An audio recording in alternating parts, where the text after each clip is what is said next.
My name's Andrew Cash. I'm the NDP candidate here in Davenport. We're standing in the riding.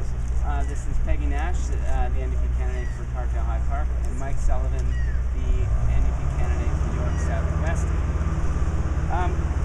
Sometimes I feel like we're in a movie here, and the movie's called Toronto Can Wait, because we're sort of used to waiting, aren't we?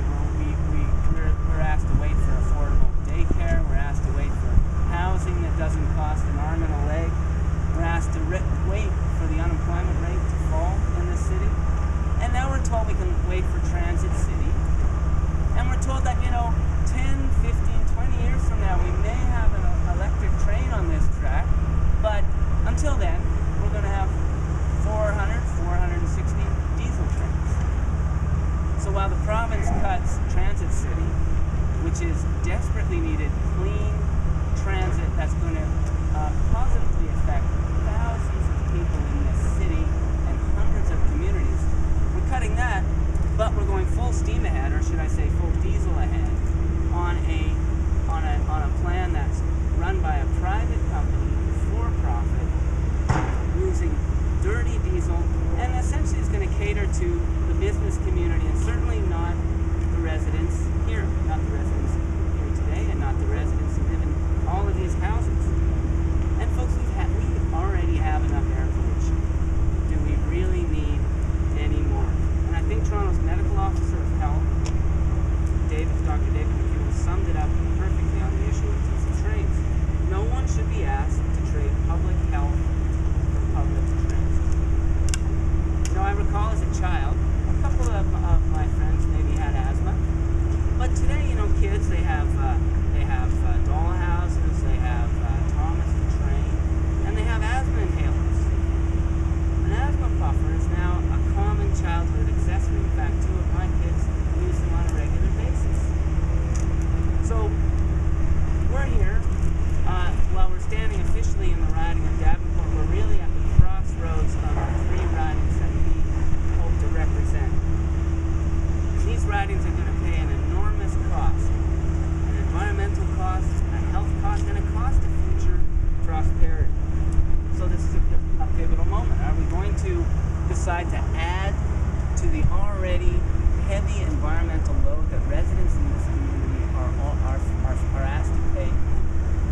Or are we going to do it right? Are we going to build this right the first time and do it electric? Now, it's natural that people in this city turn to the provincial government and to the municipal government for answers. But where's the federal government in all this? It's as though we set the bar so low that no one expects the federal government to impact the lives, the daily lives of us Torontonians. Outside of MPs Jack Layton and Olivia Chow, there's 20 other Toronto MPs. We send them to Ottawa, and they have not spoken out on this issue. So we went to speak with Federal Transport Minister John Baird in Ottawa yesterday. And we went there because the MPs that represent these 3 ridings have not done so. So, these guys, I'm sure they're nice guys, Gerard Kennedy and Mario Silva and Alan Thompson, I'm sure they're nice guys, but we send them to Ottawa to represent our communities, to advocate on our behalf, and to speak up for the issues that are important to us and to the city in general. Well, they aren't doing that. Not only have they not spoken out in the House about the diesel train issue, they haven't even had a face-to-face meeting with the Minister of Transport on this issue. That's what we went to Ottawa to do, and now I'm going to turn this over to my colleague Peggy Nash, and she's going to give you a sense of what we discussed. Thanks, Andrew. You talked about a movie, and I think maybe another title for the movie is Toronto Doesn't Matter, because Torontonians care about their city. We pay a lot of money in taxes, and the communities bordering these tracks have been very vocal, very clear that we don't want our health to suffer. We do want public transit, but not at the expense of our kids' health. And rail link, but we want that to be electric. The community has been very clear about that. However, our elected leaders in these ridings have been silent on this crucial issue. We're here with the community today at the crossroads of our three ridings. Behind us here are tracks where once this air rail link is built, there will be over 400 trains a day coursing back and forth. Every few minutes, trains going back and forth. And what the provincial government has decided is that these trains will be diesel, and the particulate and the pollution from those trains will affect communities all along the tracks. We're talking dozens of schools, dozens of child care centers, hospitals, community centers. The community has said loud and clear, no, we don't want that. Yes to an air rail link, but no, we want to go electric. Build it once, build it right, go electric. So we took this message to Ottawa because the federal government is putting money into this project, into this air rail link. So we thought, the provincial government isn't responding, we're going to take this to the federal government. And so we had a meeting on Parliament Hill in Centre Block with the Minister of Transportation and Infrastructure, John Baird. And we were extremely surprised, shocked even, that the MPs for these areas have never raised this issue in the House of Commons to speak on behalf of our communities. And more than that, the infrastructure critic for the Liberal Party, the junior critic, Gerard Kennedy, had never raised this with the Minister of Infrastructure. So we went there to do the job they're not doing. We raised the issues with the minister.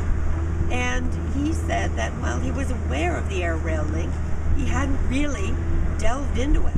And he wasn't clear on whether the money had actually gone out the door for the project or whether it hadn't been spent and could still have conditions attached to it. If there are conditions that can be attached to it, then perhaps he can designate that this air rail link has to go electric. And that was the message we left with him. Put conditions on the federal money so that the air rail link has to be electric. And we're very happy to make this case on behalf of the community. It's what our elected representatives should be doing. And we wanted to come back here and just report to the community about our meeting.